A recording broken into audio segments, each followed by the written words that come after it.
ভাতটা বসিয়ে দিয়েছি আর সেই ফাঁকে ফ্রিজ থেকে বের করে নিচ্ছি আজকে দুপুরের রান্নার সব সবজি। বেগুন, বরবটি, আলু সবই আছে। আজকে আসলে বরবটির তরকারি হবে। এই বরবটিগুলো দেখো, এখানে যে বরবটিগুলো পাওয়া যায় সেগুলোই একটু সরু আর শক্ত ধরনের। সত্যি বলতে কি, আমার কিন্তু এখনও বাংলার সেই নরম লম্বা বরবটিগুলোই বেশি ভালো লাগে। কিন্তু দূরে থাকলে নিজের পছন্দের সব কিছু তো আর সব সময় পাওয়া যায় না, তখন যা আছে সেটাকেই আপন করে নিতে হয়। এই বরবটিগুলো আমি অনলাইনে অর্ডার করেছিলাম, ভেবেছিলাম আমাদের বাংলার মতোই হবে, কিন্তু প্যাকেট খুলে দেখি এখানকার মতনই। তখন মনে হলো জীবনও বোধ হয় এমনই, আমরা অনেক কিছু অনেক রকম আশা করি আর পাই অন্য রকম, তবুও সেখান থেকেই নিজের মতো করে সুখ খুঁজে নিতে হয়।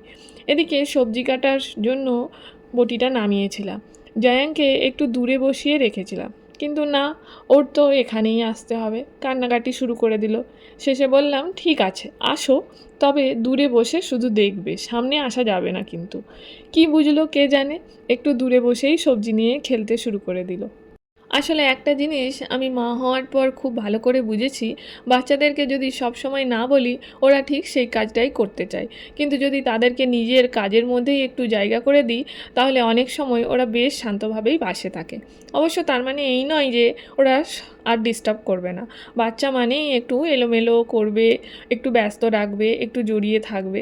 আর হয়তো জীবনের অনেক সম্পর্কও এমনই, যে জিনিসটাকে আমরা বিরক্তি বলে দূরে ঠেলে দিই, অনেক সময় সেই জিনিসটাই আমাদের জীবনের সবচেয়ে কাছের হয়ে ওঠে।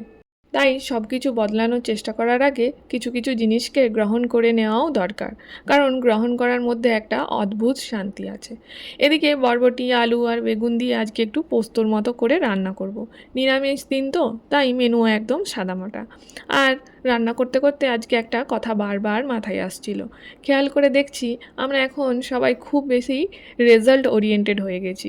দুজন মানুষ একই রকম পরিশ্রম করলো ধরো, একই রকম চেষ্টাও করছে, একজন সফল হলো আর একজন হলো না, তারপর সেই সফল হলো সবাই তাকেই বাহবা দিল, আর যে হলো না তার সমস্ত চেষ্টা যেন এক মুহূর্তে অদৃশ্য হয়ে গেল।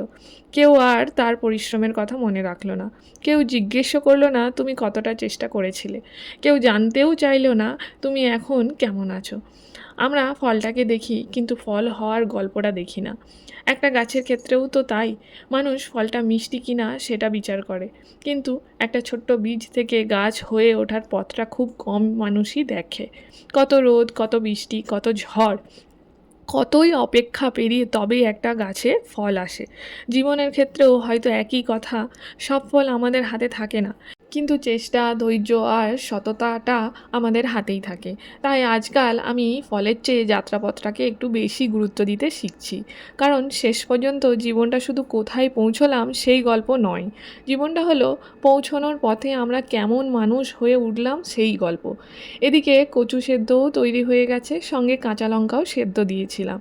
মুগের ডাল, ভাত, কচু সেদ্ধ, বরবটি পোস্ত, সব মিলিয়ে আজকে দুপুরের মেনু একদম তৈরি।